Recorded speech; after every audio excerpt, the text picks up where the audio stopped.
이 집안 형편으로 우리 집에 시집 오겠다고요? 사돈 그런 말씀은. 상견례 식당에서 단 한마디의 말이 모든 분위기를 얼어붙게 만들었습니다. 그날 그 식탁 위에서 한 결혼이 멈추게 됩니다. 우리 집안 체면 생각은 해봤어요? 어머니, 그만하세요. 지금 뭐라고 하셨어요? 모욕은 며느리에게서 끝나지 않았습니다. 그 말은 부모에게까지 향했습니다. 그리고 그 순간 며느리의 표정이 완전히 바뀝니다. 이 결혼 여기서 멈추겠습니다. 서연아, 잠깐만. 지금 뭐라고 했니? 상견례 식당에서 며느리가 결혼을 멈춘 이유, 그리고 그 자리에서 밝혀지는 진짜 가족의 얼굴, 지금부터 시작합니다. 상견례 자리에서 가장 해서는 안 될 말이 나왔습니다. 며느리에게가 아니라 그 부모에게 향한 모욕이었습니다. 그 순간 식탁 위의 공기가 완전히 달라졌습니다. 아무 말도 하지 못한 사람들, 그리고 더 이상 참지 않기로 한 한 사람. 그날 상견례 식당에서 결혼이 멈춘 이유는 무엇이었을까요? 이런 현실 같은 가족 이야기와 시니어 감성 드라마가 좋으시다면 구독과 좋아요로 채널을 응원해 주세요. 지금부터 상견례 식당에서 시작된 그날의 이야기를 들려드리겠습니다. 종로 한복판 오래된 한정식 식당의 2층 방 안에는 6사람이 마주 앉아 있었습니다. 상 위에는 정갈하게 차려진 반찬들이 놓여 있었지만 누구 하나 젓가락을 들지 못하고 있었죠. 김서연은 맞은편에 앉은 박준호의 어머니 이정숙의 얼굴을 조용히 바라보고 있었습니다. 이정숙은 방에 들어서는 순간부터 김서연의 부모를 한 번도 제대로 쳐다보지 않았고 인사를 건넨 김도영에게도 고개만 살짝 끄덕였을 뿐이었습니다. 자리가 잡히고 차가 나오자 이정숙이 먼저 입을 열었습니다. 그래서 서연 씨 아버지는 지금도 그 일을 하고 계신 건가요? 말투는 부드러웠지만 그 안에 담긴 시선은 위에서 아래로 내려다보는 것이었죠. 김도영은 잠깐 멈칫하다가 네, 30년 넘게 같은 자리에서 일하고 있습니다 하고 대답했습니다. 이정숙은 고개를 천천히 끄덕이더니 찻잔을 들어 한 모금 마셨습니다. 그리고 찻잔을 내려놓으며 말했죠. 오래 하셨네요. 그런데 솔직히 말씀드리면 형편이 저희 집안과는 좀 많이 다른 것 같아서요. 그 한마디에 방 안의 공기가 순식간에 얼어붙었습니다. 한미숙은 무릎 위에 올려놓은 손을 꽉 쥐었고 김도영은 입술을 한번 깨물었다가 애써 미소를 지었습니다. 그렇게 느끼실 수도 있지요. 저희가 넉넉한 편은 아닙니다. 김도영의 목소리는 낮았지만 흔들림 없이 또렷했습니다. 하지만 이정숙은 그 대답에 관심이 없다는 듯 고개를 돌려 박준호를 바라보았죠. 박준호는 고개를 숙인 채 물잔만 만지작거리고 있었습니다. 김서연은 그 모습을 보며 가슴 한쪽이 서늘해지는 것을 느꼈지만 아직은 참았습니다. 상견례는 이제 막 시작된 것이었고 어쩌면 이정숙의 말이 서투른 첫 인사일 수도 있다고 스스로를 다독였죠. 그때 이정숙이 다시 입을 열었습니다. 준호 아버지가 살아계셨으면 이런 자리를 만들었을까 싶기도 하고요. 박준호의 아버지는 오래전 세상을 떠났고 이정숙은 혼자 아들을 키워냈습니다. 그 사실을 김서연도 김서연의 부모도 알고 있었기에 누구도 그 말에 쉽게 반박할 수 없었죠. 이정숙은 그 침묵을 자신의 발언권으로 가져갔습니다. 저는 준호를 위해서 평생을 살았어요. 그런데 결혼이라는 게 두 사람만의 일이 아니잖아요. 집안과 집안이 만나는 건데 서로 수준이 맞아야 오래가는 거지요.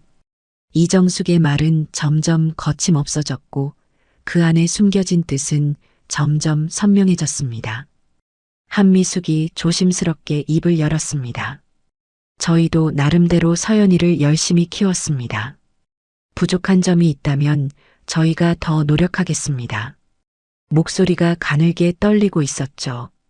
이정숙은 한미숙을 바라보며 입꼬리를 살짝 올렸습니다. 그 표정은 웃음이 아니었습니다. 노력하신다고 달라지는 게 있을까요? 처음부터 다른 건 어쩔 수가 없잖아요. 한미숙의 눈가가 붉어졌고 김도영의 손이 테이블 밑에서 주먹이 되었습니다. 김서연은 박준호를 보았습니다. 눈으로 말하고 있었죠. 한마디만 해달라고, 지금 이 순간만이라도 내 편이 되어달라고. 하지만 박준호는 여전히 고개를 숙이고 있었고 이정숙의 말이 이어지는 동안 단 한 번도 시선을 올리지 않았습니다. 김서연은 그제야 깨달았습니다. 박준호의 침묵이 무엇을 의미하는지를. 이정숙이 찻잔을 다시 들며 말했습니다. 서연 씨가 우리 집안에 와서 잘하면 되는 거긴 하지요. 며느리가 알아서 맞춰야 하는 거니까. 그 말이 끝나는 순간 김서연의 몸이 먼저 움직였습니다. 의자를 뒤로 밀고 천천히 일어섰죠. 방 안의 모든 시선이 김서연에게 모였습니다. 이 결혼, 여기서 멈추겠습니다. 김서연의 목소리는 떨리지 않았습니다. 낮고 단단한 그 한마디가 방 안을 가득 채웠고 이정숙의 손에 들린 찻잔이 멈췄습니다. 박준호가 비로소 고개를 들었지만 김서연은 이미 박준호를 보고 있지 않았습니다. 김서연의 시선은 맞은편이 아니라 옆에 앉은 부모에게 향해 있었죠. 한미숙이 놀란 눈으로 딸을 올려다보았고 김도영은 굳은 표정 그대로 딸의 얼굴을 바라보았습니다. 이정숙이 찻잔을 탁 내려놓으며 말했습니다. 지금 뭐라고 한 거예요? 목소리에는 당혹감보다 분노가 먼저 묻어 있었죠. 김서연은 이정숙을 똑바로 바라보았습니다. 들으신 그대로입니다. 이 자리에서 더 이상 결혼 이야기를 하지 않겠다는 뜻입니다. 이정숙의 얼굴이 일그러졌고 박준호가 서연아 하고 불렀지만 김서연은 대답하지 않았습니다. 방 안에는 누구도 다음 말을 꺼내지 못하는 무거운 침묵이 내려앉았습니다. 김서연은 서 있는 채로 부모의 얼굴을 번갈아 보았고 한미숙의 떨리는 손과 김도영의 붉어진 눈을 확인한 뒤 입술을 꽉 다물었습니다. 이 자리에서 벌어진 일은 단순한 말실수가 아니었고 돌이킬 수 있는 성격의 것도 아니었습니다. 김서연은 그것을 알고 있었기에 다시 앉지 않았죠. 종로의 오래된 식당 2층 방 안에서 상견례는 시작된 지 채 30분도 되지 않아 멈춰버렸고 6사람의 표정 위로 서로 다른 감정이 흘러가고 있었습니다. 김서연이 자리에서 일어선 그 순간 머릿속을 스치고 지나간 것은 분노가 아니었습니다. 지난 몇 달간 쌓여왔던 장면들이 한꺼번에 되감기듯 떠올랐죠. 이정숙의 오늘 행동은 갑작스러운 것이 아니었습니다. 결혼 이야기가 오가기 시작한 그 순간부터 이미 시작되어 있었던 것이었죠. 석 달 전 박준호가 처음으로 어머니에게 김서연을 소개하겠다고 말했을 때 이정숙이 가장 먼저 물은 것은 그 집안이 뭐 하는 집이냐였습니다. 박준호는 그 질문에 잠깐 말을 멈췄다가 아버지가 작은 공장을 운영하고 계시고 어머니는 가게를 하신다고 대답했죠. 전화기 너머로 이정숙의 한숨소리가 길게 이어졌고 그 뒤에 돌아온 말은 준호야, 엄마가 널 어떻게 키웠는데 그런 집안이냐였습니다. 박준호는 그 말을 김서연에게 전하지 않았습니다.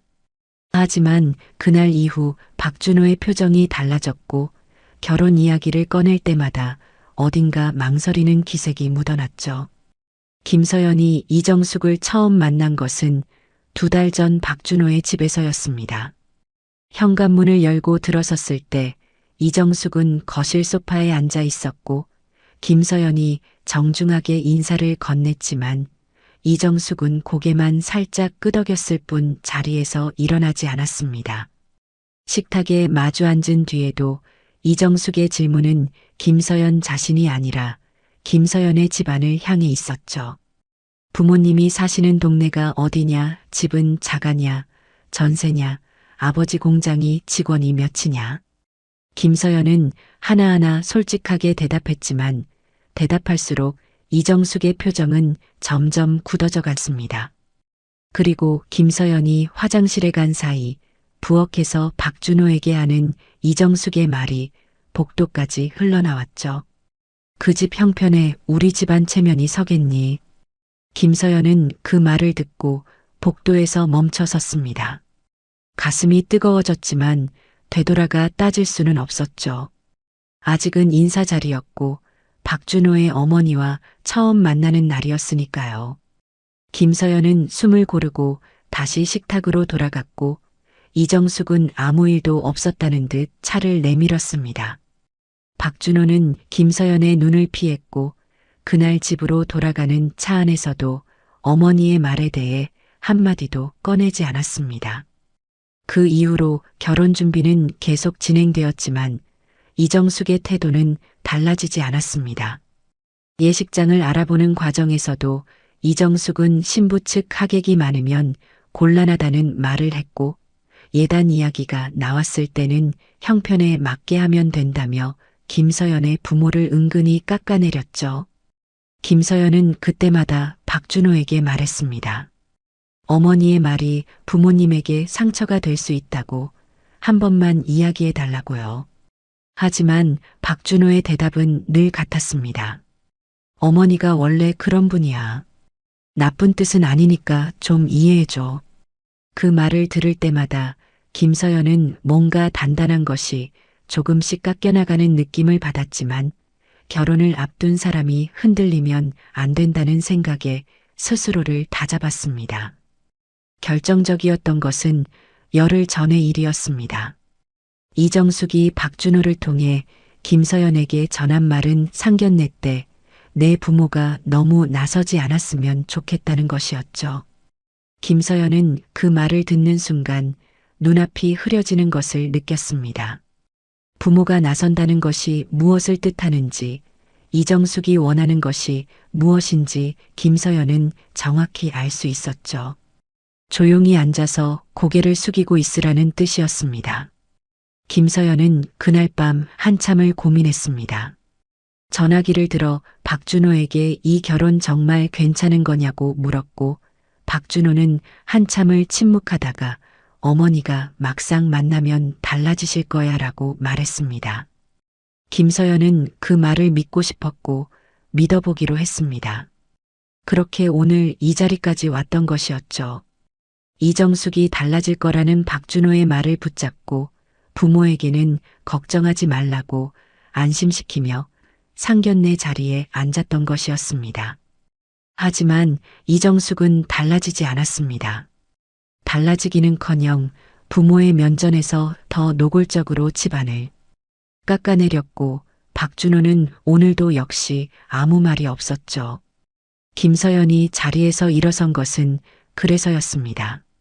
오늘 처음 화가 난 것이 아니라 석 달 동안 쌓여온 것들이 부모의 떨리는 손과 붉어진 눈을 보는 순간 한꺼번에 터져 나온 것이었죠. 이정숙은 여전히 당혹스러운 표정으로 김서연을 올려다보고 있었고 박준호는 의자에 앉은 채 입을 열지 못하고 있었습니다. 김서연은 서 있는 자리에서 석 달간의 기억을 하나씩 떠올리며 자신의 선택이 감정에서 나온 것이 아님을 스스로에게 확인하고 있었습니다. 이 결혼은 오늘 깨진 것이 아니었습니다. 처음부터 이정숙이 허락한 적 없는 결혼이었고 박준호가 지켜준 적 없는 약속이었던 것이죠. 김서연의 기억이 석 달 전에서 다시 오늘로 돌아왔습니다. 서 있는 자리에서 눈을 감았다 떴을 때 시선이 가장 먼저 닿은 것은 식탁 위에 그대로 놓인 찻잔들이었죠. 불과 1시간 전 이 자리에 6사람이 처음 앉았을 때만 해도 식탁은 이렇게 무겁지 않았습니다. 상견례는 조용히 시작되었고 이정숙은 처음 몇 분간은 부드러운 얼굴을 하고 있었죠. 음식이 하나씩 들어오고 자리가 잡힌 뒤 이정숙이 먼저 한미숙에게 물었습니다. 사돈 어른은 평소에 무슨 일을 하고 계세요? 한미숙은 잠깐 망설이다가 조심스럽게 대답했죠. 저는 작은 반찬 가게를 하나 하고 있습니다. 동네에서 오래 했어요. 이정숙은 고개를 천천히 끄덕이며 한미숙의 손을 한번 훑어보았습니다. 반찬 가게를 오래 한 사람의 손이었죠. 이정숙은 시선을 거두며 말했습니다. 반찬 가게요. 오래 하셨구나. 그 말투에는 놀라움도 존중도 담겨 있지 않았습니다. 단지 확인하듯 짐작했던 것을 눈으로 본 사람의 반응이었죠. 김도영이 분위기를 바꾸려는 듯 웃으며 말했습니다. 집사람이 손이 좋아서 동네에서 제법 소문이 났습니다. 서연이도 어릴 때부터 어머니 옆에서 많이 배웠죠. 김도영은 아내를 감싸면서도 대화를 자연스럽게 이어가려 했지만 이정숙은 그 말을 받지 않았습니다. 대신 젓가락으로 앞에 놓인 반찬을 한 점 집어들며 그런 일 하면서 딸을 어떻게 시집 보내려고 하셨어요? 라고 말했죠. 마치 혼잣말처럼 툭 내뱉은 그 한마디가 식탁 위의 공기를 단번에 바꿔놓았습니다. 한미숙의 젓가락이 멈췄고 김도영의 웃음이 사라졌습니다. 김서연은 맞은편에 박준호를 보았지만 박준호는 국구름만 들여다보고 있었죠. 이정숙은 자신의 말이 만든 침묵을 아무렇지 않게 넘기며 이번에는 김도영에게 시선을 돌렸습니다. 사돈 어른은 공장을 하신다고 했죠? 직원이 몇이나 되세요? 김도영이 소규모로 운영하고 있습니다라고 대답하자 이정숙은 고개를 갸웃하며 소규모면 한 5명쯤 되나요? 라고 되물었죠. 김도영이 대답을 잠깐 머뭇거리자 이정숙은 기다리지 않고 말을 이었습니다. 솔직히 말씀드릴게요. 저도 준호를 혼자 키우느라 쉽지 않았어요. 근데 그래도 이만큼 키워놓은 건 제가 기준을 지켰기 때문이에요. 이정숙의 말은 점점 자기 집안의 이야기로 옮겨갔고 그 안에는 빠짐없이 비교가 들어 있었습니다. 박준호가 다닌 대학, 지금 다니고 있는 회사, 살고 있는 아파트의 위치까지 하나하나를 말할 때마다 이정숙의 시선은 김도영과 한미숙을 향했고 그 시선 안에는 당신들은 이만큼 해본 적 있느냐는 질문이 담겨 있었죠. 김도영은 처음에는 고개를 끄덕이며 들었지만 이정숙의 말이 길어질수록 입술이 점점 굳어졌습니다. 한미숙은 이미 고개를 숙인 채 무릎 위에 놓인 손만 만지작거리고 있었고요. 김서연이 참지 못하고 입을 열려는 순간 이정숙이 먼저 말했습니다. 서연 씨, 우리 집안에 오면 이런 것도 알아야 해요. 며느리가 집안의 얼굴이거든. 시댁 사람들 앞에서 어떻게 행동해야 하는지 그런 것도 알아야 하고. 김서연은 이정숙의 눈을 똑바로 바라보며 알겠습니다라고 짧게 대답했지만 그 목소리는 이미 차가워져 있었습니다. 이정숙은 그 변화를 눈치채지 못한 채, 아니 눈치채고도 개의치 않은 채 계속 말을 이어갔죠. 요즘 젊은 사람들은 결혼을 너무 쉽게 생각해요. 두 사람이 좋으면 된다. 이렇게 생각하는데 그게 아니거든. 집안이 맞아야 해요. 윗물이 맑아야 아랫물이 맑은 법이니까. 이정숙이 윗물이라는 말을 꺼내는 순간 김도영의 손이 테이블 위에서 살짝 떨렸습니다. 30년 넘게 새벽부터 공장에 나가 기계를 돌리고 아내와 함께 딸을 대학까지 보낸 사람에게 윗물과 아랫물을 나누는 말은 견디기 어려운 것이었죠. 하지만 김도영은 이를 악물고 참았습니다. 딸의 결혼 자리였으니까요. 한미숙이 떨리는 목소리로 말했습니다. 저희가 많이 부족합니다. 하지만 서연이만큼은 부끄럽지 않게 키웠다고 생각해요. 그 말에 이정숙이 한미숙을 바라보며 입꼬리를 올렸죠. 부끄럽지 않게요? 글쎄, 그건 보는 사람마다 기준이 다르니까. 한미숙의 눈에 물기가 번졌고 김도영은 아내의 손을 테이블 밑에서 잡았습니다. 식탁 위에 놓인 음식들은 이미 식어가고 있었지만 누구도 젓가락을 들지 않았고 처음에 인사를 나누던 자리는 어느새 한쪽이 일방적으로 다른 한쪽의 체면을 깎아내리는 자리로 바뀌어 있었습니다. 김서연은 이정숙의 말 한마디 한마디가 부모의 얼굴을 무너뜨리는 것을 보면서 식탁 아래에서 자신의 손톱이 손바닥에 파고드는 것도 느끼지 못하고 있었죠. 이정숙의 말이 이어지는 동안 김서연의 시선은 자꾸만 박준호에게로 향했습니다. 맞은편에 앉아있는 박준호는 국그릇 옆에 놓인 수저만 가지런히 고치고 있었고 어머니의 말이 김서연의 부모를 향해 날아갈 때마다 고개를 조금씩 더 숙일 뿐이었죠. 김서연은 박준호의 눈을 잡으려 했습니다. 지금 이 자리에서 박준호가 한마디만 해주면 흐름이 달라질 수 있다고 생각했으니까요. 하지만 박준호의 시선은 끝내 식탁 위를 벗어나지 않았고 김서연은 그 눈을 잡지 못한 채 입술만 깨물었습니다. 이정숙은 젓가락으로 나물 한 점을 집어 입에 넣으며 자연스럽게 말을 이었습니다. 며느리라는 자리가 쉬운 자리가 아니에요. 시댁 어른들 모시는 것도 알아야 하고 명절 때 제사상 차리는 것도 기본이고 손님 왔을 때 상 차리는 것도 며느리 몫이에요. 그 말을 하면서 이정숙은 김서연이 아니라 한미숙을 보고 있었죠. 마치 딸을 그렇게 가르쳤느냐고 묻는 것 같은 눈이었습니다. 한미숙은 고개를 들지 못한 채 네, 서연이가 집안일은 잘합니다라고 작은 목소리로 대답했고 이정숙은 그 말을 듣고도 고개를 끄덕이지 않았습니다. 김서연은 더 이상 참지 못하고 박준호를 향해 낮은 목소리로 말했습니다. 준호 씨, 할 말 없어요? 식탁 위의 대화가 잠깐 멈췄고 이정숙의 시선이 아들에게로 옮겨갔죠. 박준호는 고개를 살짝 들어 김서연을 보았지만 그 눈에는 미안함도 분노도 아닌 당혹감만 떠 있었습니다. 박준호가 입을 열려는 순간 이정숙이 먼저 말했죠. 준호가 무슨 말을 해? 어른들끼리 하는 이야기인데. 박준호는 그 말에 다시 입을 다물었고 김서연을 향해 눈으로 조금만 참아달라는 표정을 지었습니다. 하지만 김서연에게 그 표정은 위로가 아니라 또 하나의 침묵이었죠. 이정숙은 아들의 입을 막은 것에 아무런 거리낌이 없는 듯 다시 김서연을 향해 말을 이어갔습니다.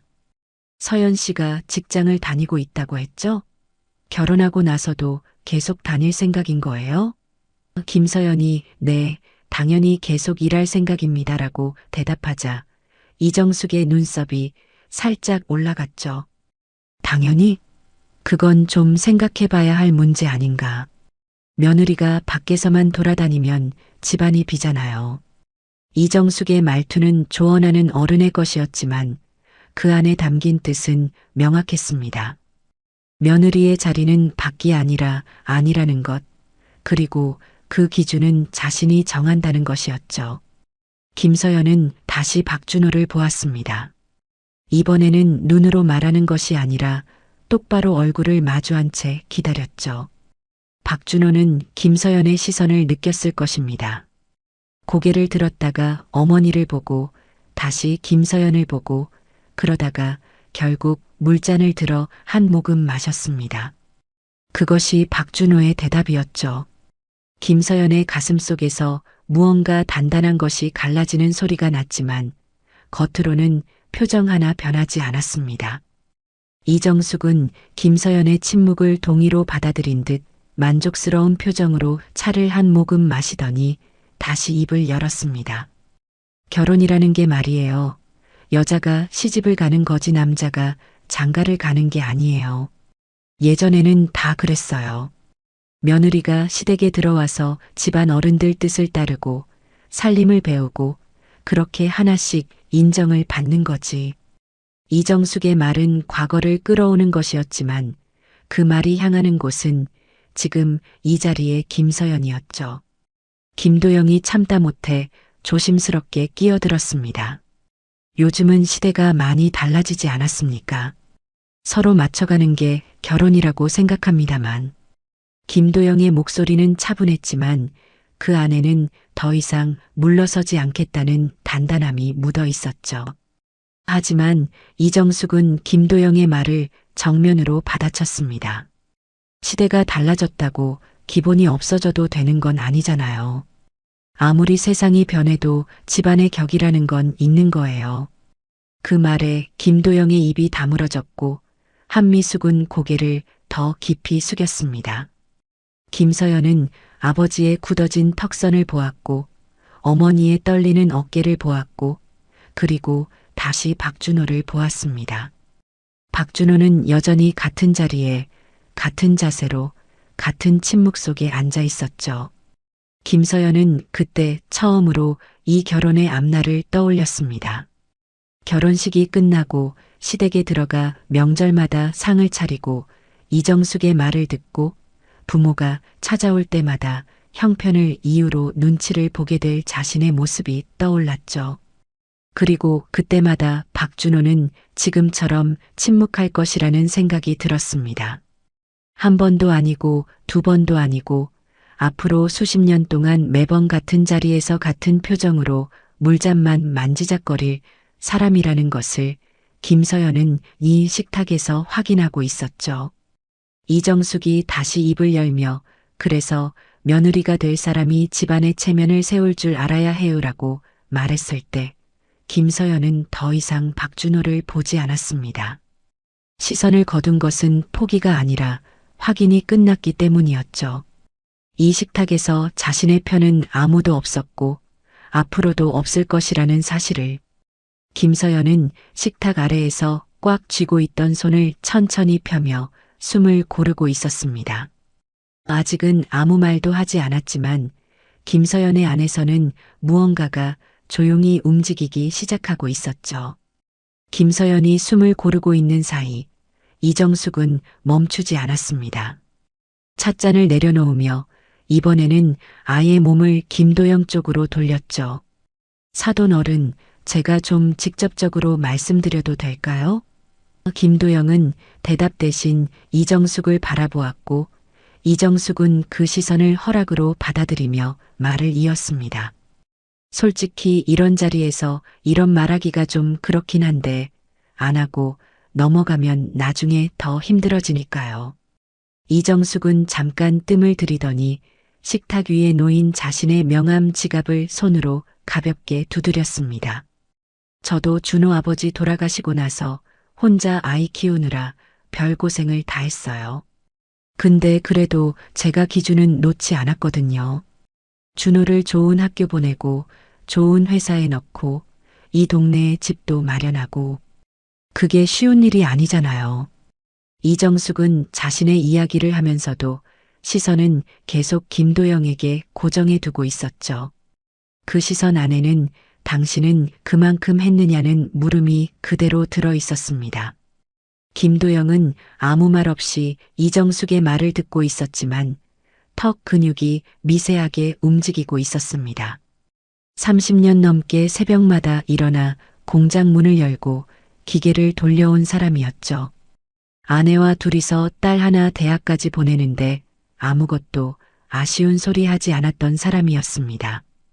그런 사람 앞에서 이정숙은 기준이라는 말로 자신의 삶을 높이 세우고 그 그림자로 김도영의 삶을 덮어 씌우고 있었죠. 이정숙이 결정적인 말을 꺼낸 것은 바로 그 다음이었습니다. 사돈 어른, 이건 제가 진심으로 드리는 말씀인데요. 이정숙은 목소리를 한 톤 낮추며 김도영의 눈을 똑바로 보았죠.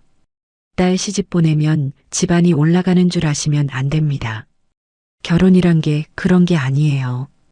오히려 못 맞추면 양쪽 다 힘들어지는 거지. 그 말이 식탁 위에 떨어지는 순간 방 안의 공기가 완전히 멈췄습니다. 한미숙의 고개가 더 깊이 숙여졌습니다. 무릎 위에 올려놓은 두 손이 떨리고 있었고 입술을 꽉 깨물고 있는 것이 김서연의 자리에서도 보였죠. 한미숙은 한마디도 하지 못했습니다. 반박할 말이 없어서가 아니라 딸의 결혼 자리에서 싸움을 만들 수 없다는 생각에 스스로를 가두고 있었던 것이죠. 김도영은 달랐습니다. 입술을 한번 깨물었다가 천천히 입을 열었죠. 저희가 형편이 넉넉한 편은 아닙니다. 하지만 딸을 시집 보내서 집안을 올리겠다는 생각으로 이 자리에 나온 건 아닙니다. 김도영의 목소리는 낮았지만 한 글자 한 글자가 또렷했습니다. 이정숙은 김도영의 대답을 듣고도 표정 하나 바꾸지 않았습니다. 오히려 고개를 살짝 기울이며 그렇게 생각하시니까 다행이네요 라고 말했죠. 그 말투는 상대의 말을 인정하는 것이 아니라 가볍게 넘기는 것이었고 김도영의 손이 테이블 위에서 주먹이 되었습니다. 하지만 김도영은 그 주먹을 펴지 않았습니다. 옆에 앉은 아내의 떨리는 어깨를 보았고 맞은편에 앉은 딸의 얼굴을 보았기 때문이죠. 이 자리에서 자신이 화를 내면 딸의 결혼이 무너진다는 생각이 김도영을 붙잡고 있었습니다. 한미숙의 눈에서 물기가 흘러내리기 시작했습니다. 소리 없이 고개를 숙인 채로 식탁 위에 놓인 냅킨을 집어 눈가를 살짝 눌렀죠. 김서연은 그 모습을 보았습니다. 어머니가 새벽마다 반찬 가게에 나가 일하던 모습을, 명절마다 온 가족의 밥상을 차리던 손을, 딸의 대학 등록금을 마련하느라 한 번도 새 옷을 사지 않았던 그 사람이 지금 낯선 여자 앞에서 고개를 숙이고 눈물을 닦고 있는 것이었죠. 김서연의 눈도 뜨거워졌지만 김서연이 느낀 것은 슬픔이 아니었습니다. 뱃속에서 끓어오르는 것은 분명한 분노였고 그 분노 아래에는 더 이상 이 자리에 앉아 있을 이유가 없다는 확신이 자리 잡고 있었죠. 김서연은 마지막으로 한 번 더 박준호를 보았습니다. 이번에는 바라는 것 없이 확인하기 위해서였죠. 박준호는 어머니의 말이 김도영과 한미숙에게 쏟아지는 동안 한 번도 고개를 들지 않았습니다. 한 번도 어머니 그만하세요라고 말하지 않았고 한 번도 김서연의 부모를 향해 미안하다는 말을 꺼내지 않았죠. 김서연은 박준호의 그 고개 숙인 뒷모습을 보면서 이것이 앞으로 수십 년간 자신이 보게 될 장면이라는 것을 다시 한번 확인했습니다. 한미숙이 냅킨으로 눈물을 닦는 손이 멈추지 않았고 김도영은 주먹을 쥔 채 입술만 달싹이고 있었습니다. 김서연은 부모의 그 모습을 눈에 새기듯 바라보다가 천천히 시선을 식탁 위로 옮겼죠. 정갈하게 차려졌던 음식들은 이미 식어 있었고 처음에 따라 놓은 차도 김이 다 빠져 있었습니다. 이 자리가 끝나야 한다는 것을 김서연은 알고 있었고 그것을 끝낼 수 있는 사람이 자신뿐이라는 것도 알고 있었죠. 김서연의 손이 테이블 위에서 천천히 움직여 의자 팔걸이를 잡았고 손가락에 힘이 들어가기 시작했습니다. 의자 팔걸이를 잡은 김서연의 손가락에 힘이 들어간 순간 이정숙이 또다시 입을 열었습니다. 아까 서연 씨가 결혼을 멈추겠다고 했는데 지금도 그 생각인 거예요? 이정숙의 목소리에는 놀라움이 아니라 시험하는 듯한 여유가 묻어 있었죠. 마치 어린아이의 때를 기다려주는 어른처럼 김서연의 선언을 진지하게 받아들이지 않는 태도였습니다. 이정숙은 찻잔을 다시 들며 말을 이었죠. 젊은 사람들이 감정적으로 그럴 수 있어요. 근데 이런 자리에서 그러면 양쪽 다 체면이 안 서잖아요. 김서연은 이정숙의 말이 끝나기를 기다렸습니다. 끊거나 받아치지 않았죠. 이정숙이 찻잔을 내려놓고 다시 한미숙 쪽을 힐끗 보며 어머님도 한마디 하세요. 딸한테라고 말했을 때 김서연의 손이 팔걸이에서 떨어졌습니다. 그리고 천천히, 아주 천천히 의자를 뒤로 밀며 일어섰죠. 1시간 전 처음 일어섰을 때와는 달랐습니다. 그때는 감정이 터져 나온 것이었지만 지금은 달랐죠. 김서연의 몸은 흔들리지 않았고 두 발은 바닥을 단단히 딛고 있었습니다. 방 안의 시선이 다시 김서연에게 모였습니다. 이정숙은 찻잔을 든 채 눈을 가늘게 떴고 박준호는 고개를 들어 김서연을 올려다보았죠. 김도영과 한미숙은 딸의 얼굴을 바라보며 숨을 멈추고 있었습니다. 김서연은 먼저 이정숙을 보았고 그 다음 박준호를 보았고 마지막으로 부모를 바라보았죠.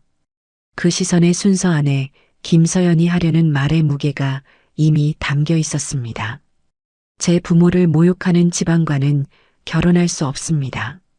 김서연의 목소리는 낮았지만 방 안 구석구석까지 닿았습니다.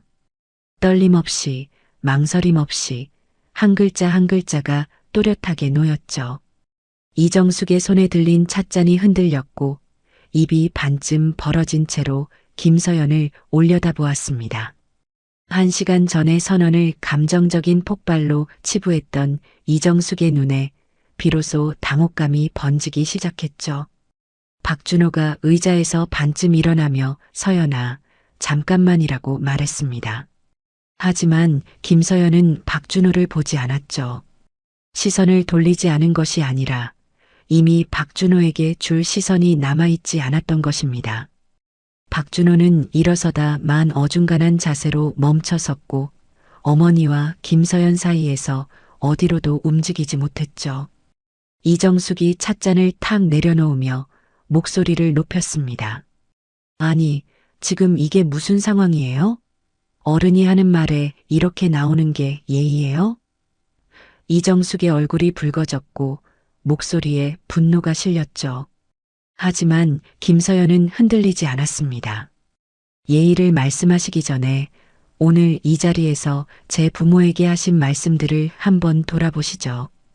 김서연의 대답은 짧았지만 정확했고 이정숙은 그 말에 바로 받아치지 못한 채 입술만 발싹였습니다. 방 안에 무거운 침묵이 내려앉았고 그 침묵 속에서 김서연은 몸을 돌려 부모 쪽으로 향했습니다. 한미숙은 여전히 고개를 숙이고 있었고 눈가가 젖어 있었죠.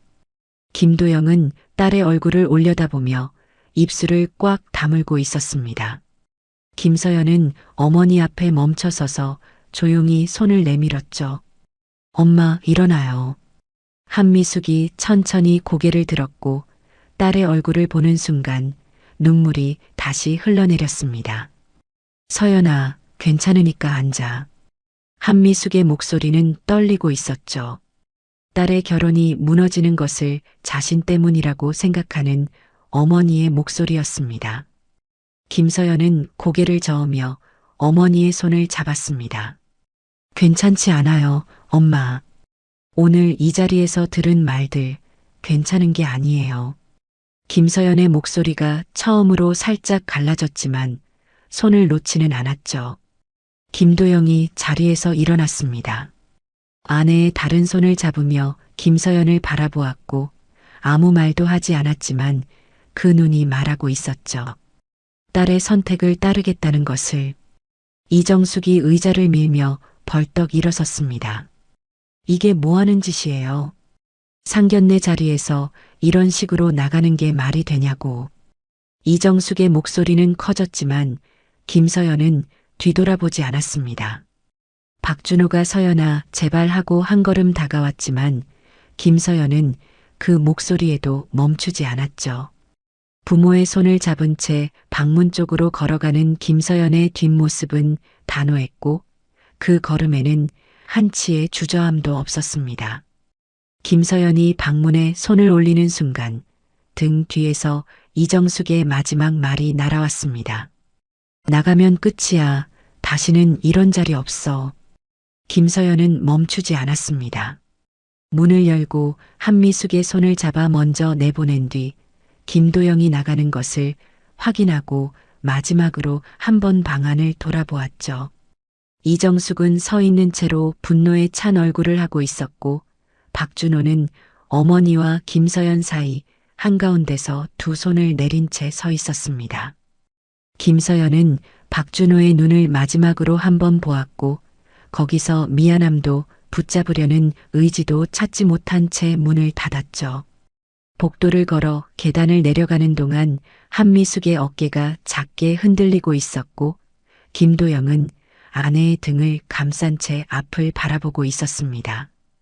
김서연은 부모의 뒤를 따르며 식당 밖으로 나왔고 종로의 찬 바람이 얼굴에 닿는 순간 코끝이 시큰해졌죠. 하지만 김서연은 울지 않았습니다.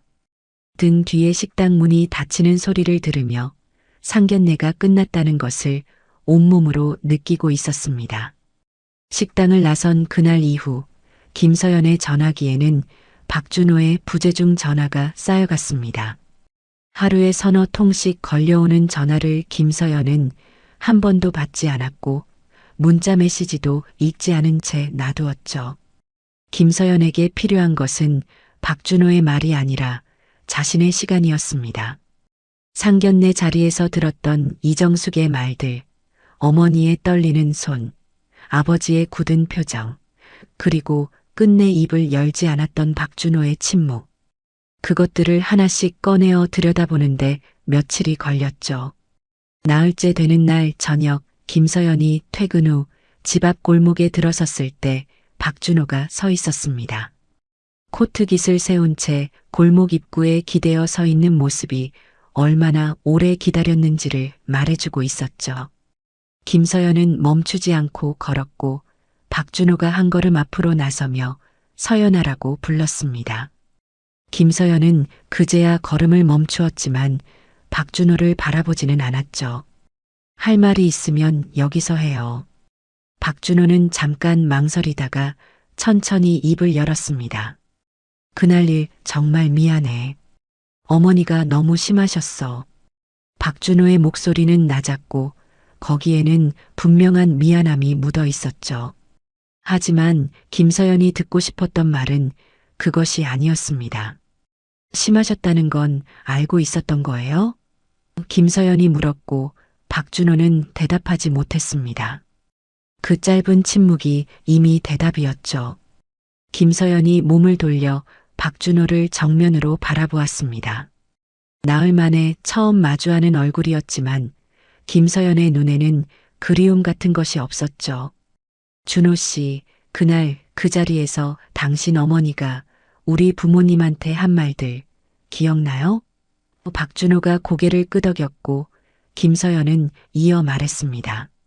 형편이 다르다. 집안이 안 맞는다. 딸 시집 보내서 올라가려는 줄 아느냐. 그 말들이 나올 때 당신은 뭐라고 있었어요? 박준호의 입술이 떨렸습니다. 나도 말하려고 했어. 근데 어머니 앞에서는 쉽지가 않아서. 그 대답을 듣는 순간 김서연의 눈이 차가워졌죠. 쉽지 않다는 거 나도 알아요. 근데 준호 씨, 그게 한 번이 아니잖아요. 김서연은 목소리를 높이지 않았습니다. 오히려 더 낮아졌죠. 처음 어머니 뵈러 갔을 때도, 예식장 알아볼 때도, 예단 이야기 나왔을 때도 당신은 한 번도 나서지 않았어요. 한 번도. 박준호가 한 걸음 다가서며 말했습니다. 내가 바꿀게. 어머니한테 확실하게 말씀드릴게. 앞으로는 이런 일 없게 할 테니까. 목소리에 간절함이 묻어 있었고 표정도 진심이었죠. 하지만 김서연은 그 말 앞에서 마음이 흔들리지 않았습니다. 석 달 동안 같은 말을 들어왔기 때문이었죠. 어머니가 원래 그래. 만나면 달라지실 거야. 내가 잘 말씀드릴게. 번번이 돌아온 것은 약속이 아니라 다음번의 침묵이었고 김서연은 그 패턴이 바뀌지 않으리라는 것을 이미 알고 있었습니다. 김서연이 숨을 한 번 깊이 들이쉬고 내쉬었습니다. 그리고 박준호의 눈을 똑바로 보며 말했죠. 그날 당신이 침묵한 순간 이미 끝난 결혼이었어요. 박준호의 얼굴이 굳었습니다. 서연아, 그렇게 말하지 마. 내가 정말 잘못한 건 알아. 근데 한 번만 기회를 주면 안 되겠어? 박준호의 목소리가 갈라졌고 눈가가 붉어지고 있었죠. 하지만 김서연은 그 앞에서 마음이 움직이지 않았습니다. 상견례 자리에서 고개를 숙이고 울던 어머니의 얼굴이, 주먹을 쥐고 참던 아버지의 표정이 박준호의 얼굴 위에 겹쳐졌기 때문이죠. 기회의 문제가 아니에요, 준호 씨. 김서연의 목소리는 단단했지만 차갑지는 않았습니다. 나는 당신을 좋아했어요. 결혼하고 싶었고 함께 살고 싶었어요. 근데 그 자리에서 내 부모가 무너지는 걸 보면서 깨달은 게 있어요. 김서연은 잠깐 말을 멈추었다가 이어갔죠. 당신이 지켜주지 않는 결혼에서 내 부모는 계속 그렇게 고개를 숙여야 해요. 명절마다, 가족 모임마다, 어머니가 집안 이야기를 꺼낼 때마다 나는 그걸 부모에게 시킬 수 없어요. 박준호가 내가 바뀔 수 있어라고 말했지만 그 말은 골목에 찬 공기 속에서 힘을 잃었습니다. 김서연은 고개를 천천히 저으며 대답했죠. 바뀔 수 있었다면 그날 바뀌었어야 했어요. 내 어머니가 눈물을 흘리는 바로 그 순간에. 박준호는 아무 말도 하지 못했고 두 사람 사이에 길고 무거운 침묵이 내려앉았습니다. 김서연이 먼저 침묵을 깼습니다. 부모에게 상처를 준 집안과 인연을 계속 이어가는 건 나한테는 부모를 한 번 더 무너뜨리는 일이에요. 그건 할 수 없어요. 김서연의 눈가가 살짝 붉어졌지만 눈물이 떨어지지는 않았죠. 이미 나흘 동안 충분히 울었기 때문이었습니다. 박준호는 서 있는 자리에서 한 발짝도 움직이지 못한 채 김서연을 바라보았고 김서연은 마지막으로 짧게 말했습니다. 건강하게 지내요, 준호 씨. 김서연이 몸을 돌려 걸어가는 동안 박준호는 부르지 못했습니다. 김서연의 등이 골목 안쪽으로 작아지는 것을 바라보며 서 있을 뿐이었죠. 김서연은 뒤를 돌아보지 않았고 집 현관문에 손을 올리는 순간 손끝이 차갑다는 것을 느꼈습니다. 문을 열자 거실에 불이 켜져 있었고 식탁에는 한미숙이 차려놓은 저녁이 놓여 있었죠. 김서연은 신발을 벗으며 그 풍경을 바라보았고 자신이 지키려 했던 것이 바로 이것이었다는 생각이 가슴 안에서 조용히 퍼지고 있었습니다. 김서연은 신발을 벗고 거실로 들어섰습니다. 식탁 위에 놓인 저녁은 된장찌개와 계란말이 그리고 한미숙이 가게에서 직접 만든 반찬 몇 가지였죠. 김서연이 식탁 앞에 앉자 부엌에서 한미숙이 밥그릇을 들고 나왔고 그 뒤를 이어 김도영이 수저를 놓으며 맞은편에 앉았습니다. 세 사람이 마주 앉은 식탁은 며칠 전 종로의 한정식 식당과는 전혀 다른 곳이었죠. 크지도 화려하지도 않았지만 여기에는 누구의 체면도 누구의 시선도 없었습니다. 한미숙이 밥그릇을 김서연 앞에 놓으며 밥 먹어. 요 며칠 제대로 못 먹었잖아라고 말했습니다. 목소리는 평소와 다르지 않았지만 밥그릇을 내려놓는 손끝이 살짝 머뭇거린 것을 김서연은 놓치지 않았죠. 김서연은 수저를 들며 엄마 나 괜찮아라고 대답했고 한미숙은 고개를 끄덕이며 자리에 앉았습니다. 세 사람이 조용히 밥을 먹기 시작했고 한동안 수저 부딪히는 소리만 식탁 위를 채웠죠. 김도영이 먼저 입을 열었습니다. 된장찌개를 한 숟갈 뜨다 말고 수저를 내려놓더니 김서연을 바라보았죠. 서연아. 김서연이 고개를 들자 김도영의 눈이 평소와 달랐습니다. 공장에서 돌아와 피곤한 얼굴로 저녁을 먹던 아버지의 눈이 아니라 무언가를 오래 생각한 끝에 꺼내려는 사람의 눈이었죠. 그날 내 선택이 아버지를 지켜줬다. 김도영의 목소리는 낮았고 한 글자 한 글자 사이에 무게가 실려 있었습니다. 김서연의 수저가 멈췄습니다. 김도영은 딸의 눈을 보며 말을 이어갔죠. 아버지가 30년 넘게 공장에서 일하면서 별소리 다 들었어. 거래처에서 무시당한 적도 있고 돈 때문에 고개 숙인 적도 있고 근데 그건 다 참을 수 있었어. 내일이니까. 김도영의 목소리가 살짝 갈라졌지만 멈추지 않았습니다. 근데 그날 그 자리에서 내 엄마가 고개를 숙이고 있는 걸 보는데 그건 참을 수가 없더라. 내가 일어서서 한마디 해야 하는 건데 내 결혼 때문에 꾹 참고 앉아 있었어. 김도영의 눈가가 붉어졌고 테이블 위에 놓인 손이 미세하게 떨렸죠. 그런데 내가 일어섰잖아. 아버지 대신, 엄마 대신 내가 일어서서 그 자리를 끝냈잖아. 김도영은 거기서 잠깐 말을 멈추었다가 숨을 한번 고르고 다시 입을 열었습니다. 고맙다, 서연아. 내가 우리를 지켜줬어. 김서연의 코끝이 시큰해졌고 참으려 했지만 눈가에 물기가 번지기 시작했습니다. 한미숙이 옆에서 김서연의 손을 잡았죠. 한미숙의 손은 따뜻했지만 반찬 가게에서 수십 년을 일한 흔적이 그대로 남아있는 손이었습니다. 엄마는 내가 결혼 못하게 된 게 미안해서 며칠을 잠을 못 잤어. 한미숙의 목소리가 떨리기 시작했죠. 엄마 아빠 때문에 내 결혼이 깨진 거잖아. 그게 엄마는 제일 마음이 아파. 김서연은 어머니의 손을 두 손으로 감싸쥐며 고개를 저었습니다. 엄마 아빠 때문이 아니야. 그 사람이, 그 집안이 엄마 아빠를 그렇게 대하는데 내가 거기 시집을 가면 그게 더 잘못된 거지. 김서연의 목소리도 떨리고 있었지만 말은 또렷했죠. 나는 엄마 아빠가 고개 숙이는 거 보면서 결혼할 수 없었어. 그날 일어선 거 후회 안 해.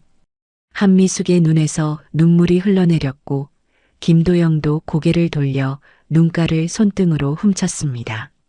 세 사람이 앉은 작은 식탁 위로 무거운 감정이 흘러갔지만 그것은 상견례 자리에서 느꼈던 무게와는 전혀 달랐죠.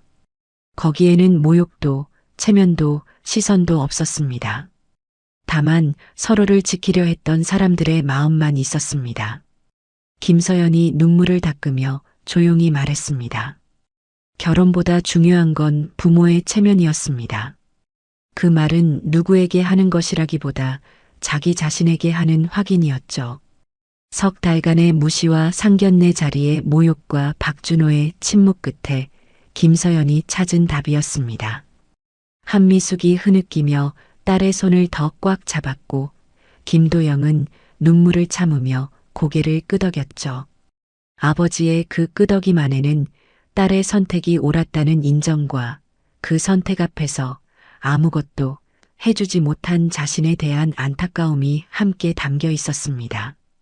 한참을 그렇게 앉아 있다가 김도영이 수저를 다시 들며 말했습니다. 밥 먹자. 식는다. 그 짧은 한마디가 식탁의 공기를 바꾸었죠. 한미숙이 눈물을 닦으며 김서연의 그릇에 반찬을 올려놓았고 김서연은 코를 한번 훌쩍이며 수저를 들었습니다. 된장찌개는 조금 식어 있었지만 한미숙이 매일 끓이던 그 맛 그대로였고 계란말이는 김서연이 어릴 때부터 좋아하던 방식 그대로 말려져 있었죠. 세 사람은 더 이상 상견례 이야기를 하지 않았습니다. 한미숙이 내일 가게에 새로 들어온 재료가 좋다고 말했고 김도영이 이번 달에 공장 기계 하나 정비해야 한다고 말했죠. 평범한 저녁 식탁의 평범한 대화였습니다. 김서연은 그 대화를 들으며 밥을 먹었고 수저를 놓았을 때 가슴속에 남아있던 매듭이 하나 풀리는 것을 느꼈죠. 종로의 식당에서 멈췄던 결혼은 끝났습니다. 반지도 예식장도 웨딩드레스도 사라졌죠. 하지만 김서연의 앞에는 아버지가 차려준 수저와 어머니가 끓인 찌개와 세 사람이 마주 앉은 식탁이 남아 있었습니다.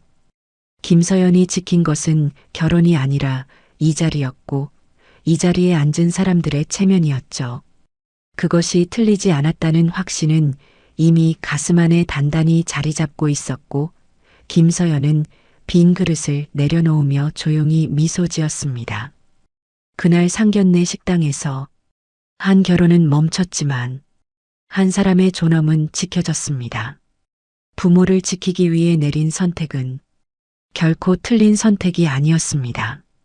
누군가의 체면보다 가족의 마음이 더 소중하다는 것을 김서연은 그 자리에서 보여주었습니다. 오늘 이야기가 여러분께 작은 울림이 되었기를 바랍니다. 끝까지 시청해 주셔서 감사합니다.